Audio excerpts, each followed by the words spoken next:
Boleh saya teruskan?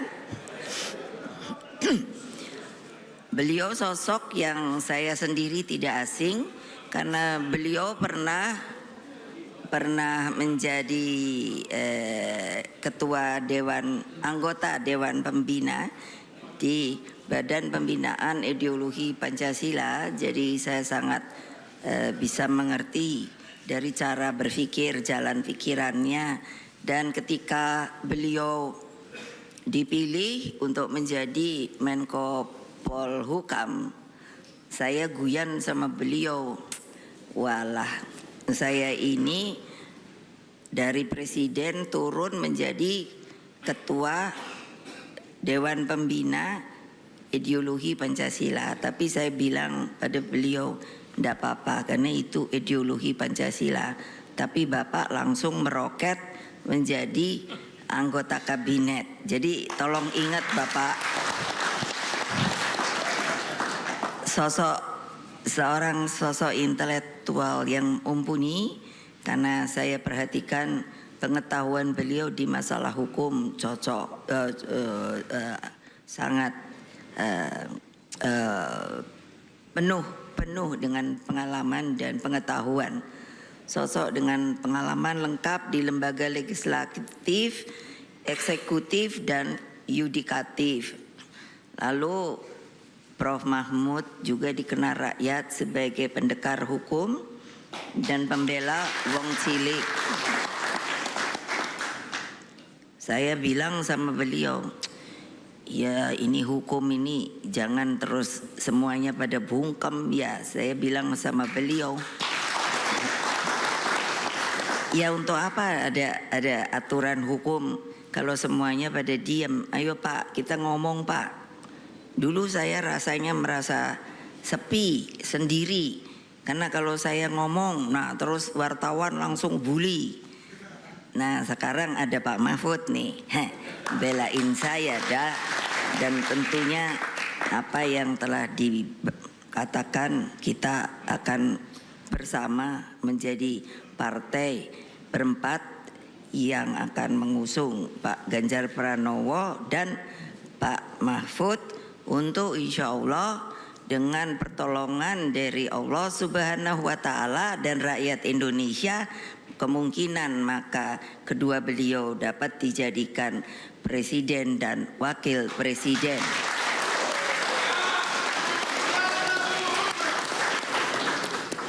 Lalu masih Pak Mahfud, jadi tampil apa adanya, jujur, bernyali, dan komitmen ideologisnya tidak perlu diragukan lagi. Beliau bisa menjadi wasit yang baik di tengah persaingan politik dan bisnis yang sering kali dirasakan tidak adil. Beliau sosok yang kami tugaskan untuk melakukan reformasi sistem hukum nasional agar tampil wajah keadilan sejati. Sudah lama rakyat menunggu keadilan ini, karena itulah kepada seluruh rakyat Indonesia kami semua mohon doa restunya. Mudah-mudahan seperti tadi yang saya katakan, bahwa rakyat dapat ikut menjadikan kedua beliau ini untuk menjadi pemimpin negara dan bangsa di waktu yang akan datang. Tapi saya tanya sama Pak Mahfud, karena kok biasanya kan kalau orang itu kerja atau apa suka apa ya, gerenengan itu apa ya, jadi suka nyanyi-nyanyi kecil gitu. Jadi saya tanya sama beliau, Bapak bisa nyanyi apa? Enggak. Dengan malu-malu beliau berkata, kayaknya kurang bisa Bu. Pasangan Pak Ganjar Pranowo, Pak Mahfud ini akan menyuburkan demokrasi negeri. Mereka akan bertindak sebagai sahabat rakyat sejati, insya Allah.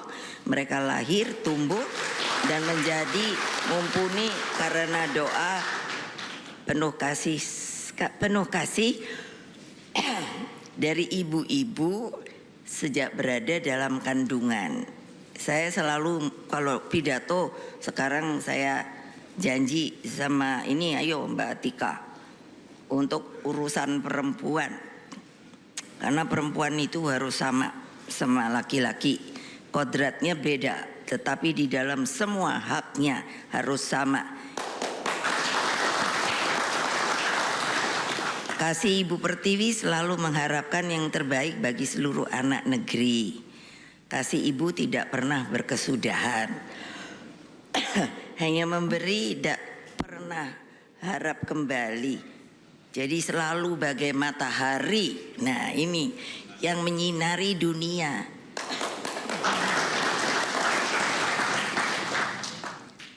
Jadi sekali lagi semoga Allah yang Maha Kuasa, Tuhan yang Maha Kuasa meridhoi perjuangan kita. Amin. Ayo terus bergerak ke bawah, perkuat akar rumput, bertemu dengan mereka, satukan seluruh energi juang. Kita persembahkan kemenangan untuk rakyat melalui Pak Ganjar Pranowo dan Profesor Mahfud MD. Akhirnya mengakhiri sambutan ini. Nah, ini saya ingin mengutip juga saya untuk mensosialisasikan kembali. Mengutip lagu kebangsaan Indonesia Raya itu ternyata stansa tuh Pak. Bagiannya itu ada 3.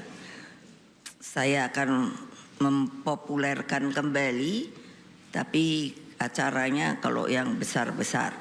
Karena ternyata itu Indonesia. Mohon maaf kalau begini, saya lagi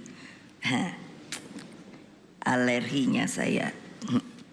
Jadi ini stansa ketiga. Coba tolong direnungkan bersama. Indonesia tanah yang suci. Nah, tanah siapa? Tanah kita yang sakti. Di sanalah aku berdiri menjaga siapa?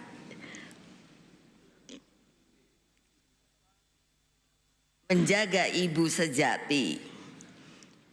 Indonesia tanah berseri. Ayo siapa mau ikut? Nggak hafal kan? Ibu juga belum hafal kok, sedang terus menghafalkan. Tanah yang aku sayangi, marilah kita berjanji Indonesia abadi. Jadi agar Indonesia suci dan abadi, pilihlah sosok pemimpin yang baik, pemimpin yang jujur dan pemimpin yang mampu bertanggung jawab bagi lebih dari 270 juta rakyat Indonesia. Sebetulnya pemimpin itu seperti apa toh? Saya diajari bapak saya, Bung Karno. Dari mulai SD saya mulai dimasukkan pikiran-pikiran politik. Jadi katanya beliau begini, pemimpin yang sebenarnya itu adalah ketika masa krisis atau kritis dapat mengambil tanggung jawab itu untuk menyelamatkan negara kita. Demikianlah, terima kasih. Wassalamualaikum warahmatullahi wabarakatuh. Merdeka! Merdeka!